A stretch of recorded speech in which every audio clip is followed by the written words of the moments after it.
Hoje em dia, 2% das terras aráveis no mundo são destinadas à produção de biocombustíveis. Estima-se que no ano de 2050 esse número passe para 20% das terras aráveis no mundo. Isso vai ser muito complicado, porque quanto mais terra você dedica a uma outra causa que não a alimentação, no caso a produção de biocombustíveis, você vai ter menos terra para a produção de alimentos. E com isso, com uma menor oferta, consequentemente, o valor dos alimentos vai aumentar bastante e vai impossibilitar que os pobres possam adquirir alimentos no mercado, ou reduzir bastante essa aquisição. Então esse é um problema muito sério, né? E com isso, essas crises de alimentos vão crescer cada vez mais, a população em muitos países subdesenvolvidos ou em desenvolvimento, emergentes, vão para as ruas e reivindicar, né, uma queda dos preços dos alimentos, etc.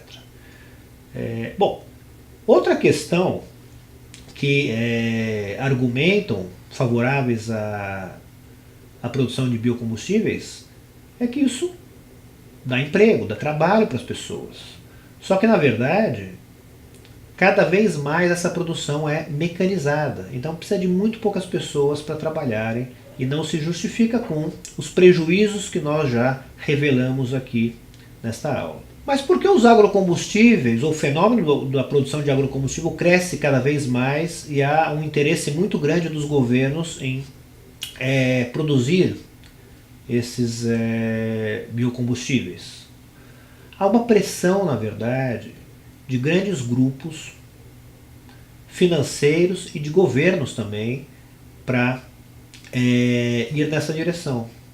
Aqui no país, no Brasil, a gente vê até quem abastece com gasolina o seu carro, na verdade está colocando 27,5% do que pensa colocar em gasolina em etanol. Então, mais de 1/4 de litro de gasolina é feito de etanol, a base de etanol. Então, quer dizer, está crescendo cada vez mais o consumo. Por quê? Não porque os postos querem assim o fazer, mas porque está na legislação, né? Criam-se leis, não apenas no Brasil, mas também nos Estados Unidos, no Canadá, em outros países, para que esses biocombustíveis sejam integrados a outros combustíveis como a gasolina. Isso vai aumentar, ou vai obrigar o aumento da produção de biocombustíveis e acarretar esses problemas que eu já mencionei aqui, afetando mais diretamente a população pobre no campo, que é 2/3 da população pobre no mundo. Com essa maior produção de biocombustíveis, essas terras, né, porque você precisa de mais terras e mais terras para plantar isso, né? Então, cada vez mais os preços dessas terras vão aumentar, os pequenos agricultores que tinham um pedaço de terra vão ser pressionados a vender parte dessas terras ou toda a terra para o crescimento desse agronegócio, que os governos inclusive incentivam, dão vários incentivos fiscais, etc., até as prefeituras, porque acham que com isso vão gerar mais emprego, mas na verdade não gera tanto emprego assim, e vão ficar, muito mais gente vai ficar pobre ou mais pobre e sem condições, inclusive, de se alimentar. Esta nova imagem aqui, vocês podem ver que algumas ONGs no mundo têm feito uma certa pressão e conscientizado as pessoas, principalmente as pessoas mais afetadas e também o resto da população, a respeito da aquisição de terras e como que é o impacto que é gerado para essas camadas mais pobres da população. Então, 1% de todas as aquisições de terra que já foram feitas, que isso corresponde a cerca de 320 mil hectares, que não é pouco, isso entre os anos de 2008 e 2011, conforme a figura mostra, foram suspensos, né? Esses contratos foram suspensos, porque basicamente por pressão popular. e dessas ONGs e outros órgãos de representação dessas camadas da população. Então, de alguma maneira, dá algum resultado, né, algum efeito para pressionar os governos e essas empresas que compram terras para desistirem desses negócios. É claro, 1% é pouco relativamente à quantidade de terra que já foi adquirida para os propósitos que eu já mencionei. Mas algo está sendo feito pela sociedade civil organizada e isso já é um grande avanço. Mas de onde vêm esses investidores, esses investimentos de fora para aquisição de terras? No Brasil, de acordo com essa nova tabela que vocês podem, essa figura que vocês podem verificar, as terras do Brasil estão sendo financiadas com dinheiro dos Estados Unidos, da Europa e da Ásia. Né? Na literatura, principalmente nos jornais, falaram que um grande investimento vinha de países do Golfo Pérsico, que tem muito dinheiro oriundo do petróleo, e também da China, especificamente. Né?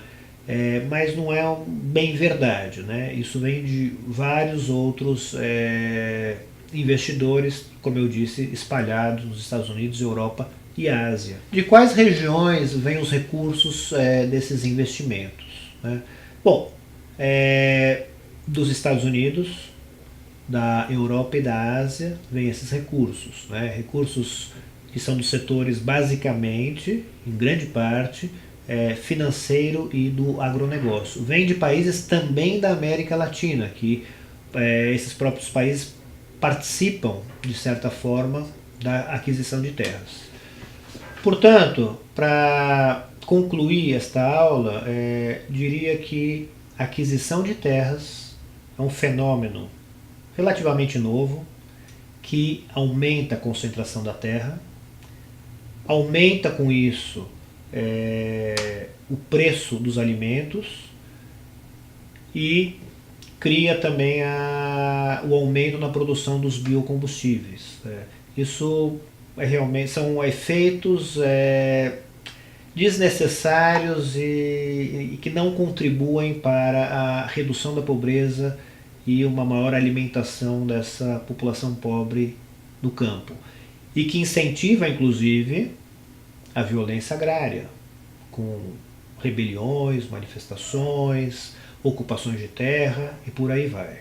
A partir de 1985, com a democratização, saída do governo militar, entrada do governo civil, e com eleições posteriores, né, em 1990, nós temos uma abertura da representatividade de todas as camadas de população da sociedade civil que se organizam em grandes grupos, em movimentos sociais e buscam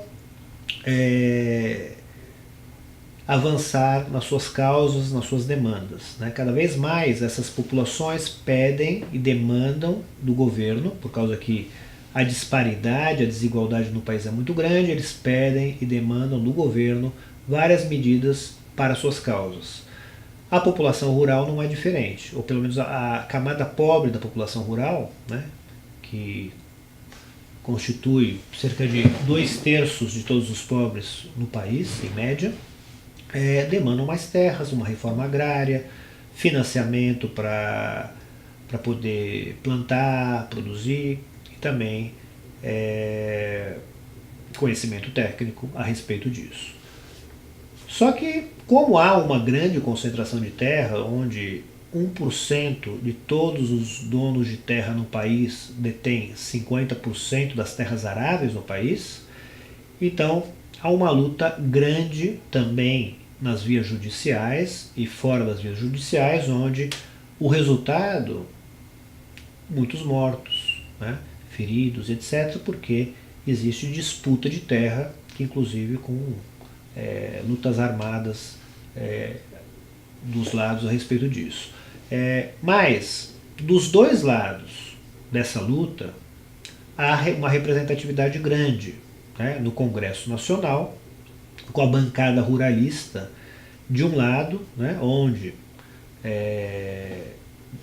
defendem, né, os donos de terra, a propriedade da terra, e de outro lado os movimentos sociais que se fazem representar por alguns partidos que estão ou estavam no governo e levam esses pleitos ao Congresso para tentar avançar nessas medidas que possam beneficiar a sua luta pela terra e uma maior divisão, ou mais igualitária divisão da terra no país, onde que se possa reduzir a desigualdade, dar mais terra para as pessoas que moram nas zonas rurais, que plantam e que possam se alimentar dessas terras.